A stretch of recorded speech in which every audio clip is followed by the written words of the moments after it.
Hi everyone, Ivan Desjardins. I'm here to give you the monthly stats for the month of July that we've just gone by. Anyway, I hope everyone had a super long weekend. Nice. The weather is certainly very beautiful. I mean, the summer so far has just been exceptional. And looking forward for the weather for the next 2 or 3 weeks, they're calling for, again, very nice hot weather. Even the nights are actually quite warm. So, anyway, let's get right down to it. Um, so far, the stats are not too bad. Last year, we had 55 sales in the month of July, and this year we had 62. So a little bit better for this month of July compared to last year. But what really counts is the amount of listings and the average sale price. So let's get to this here. Last year, for the month of July, we had 219 listings, and this year we have 307 listings. So as you can see, there's at least about close to 30% more listings on the market than last year at this time.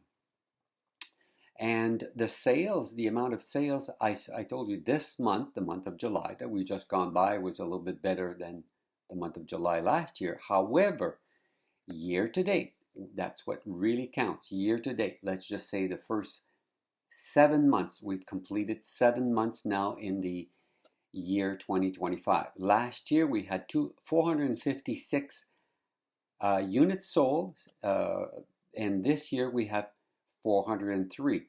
So that's about 10-15%, 15% less sales and 30% more listings. And I'm sure you've heard it on the news. The market is slower, yes. There's certain pockets. Halton Hills is not too bad, but I've heard some places from other realtors that, let's say, like Hamilton or condos in Toronto, they've overbuilt condos, and that particular segment of the market is down a lot, and I mean a lot. But the average sales price is still not too bad. Last year, the average sale price for the month of July was $1,200,000 and 118 for the average for the first 7 months. And the average for the first 7 months of this year, it's $1,058,000.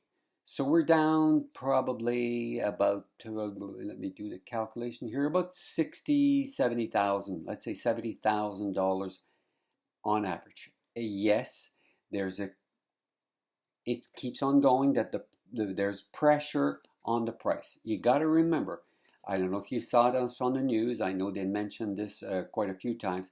There is 60% of the mortgages, or let's say at least half of the mortgages in Canada are due for renewal between 25 and 26. So now we've only done, let's say, 7 months of that. So we've got another year and a half of where people have to renew their mortgage from, let's say they were at 2% or 3%, and now they have to do the 4 or 5%, at least 4. I think there's some places where you can get 4.5, but let's just say 5% to be conservative. So you're going from let's say 2.5 to 5, and if you have a bigger mortgage, plus inflation, as you know, inflation is still with us. Even though the news sometimes are saying, "Oh, things have stabilized," I don't know exactly what is stabilized, but food is certainly very expensive.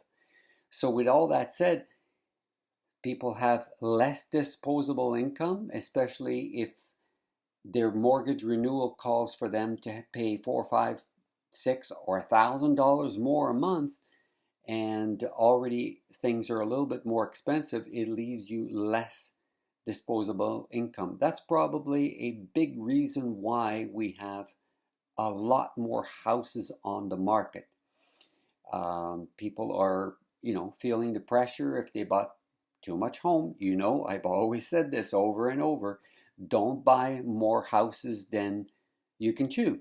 You only buy what you can afford, or even if the interest rate goes up a bit, just buy that. So anyway, with that said, uh, the market is not dead. The market is still going forward. If you're priced right, your house shows the best that it could show, and you're priced really well, there's no problem. You will be selling for sure. However, there's no room right now for overpricing.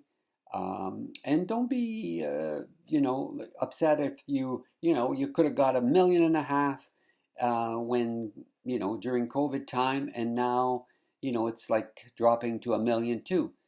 So what? If you're buying another property, no problem. You're just exchanging one piece of real estate for another one. It's unfortunate for the people that are empty nesters, and they could have got the big bucks when the market was hot, hot, hot. But now things are coming down a little bit more to reality. And again, if you're reading the news, or listening to the news, I should say, there's probably going to be some more pressure on the price.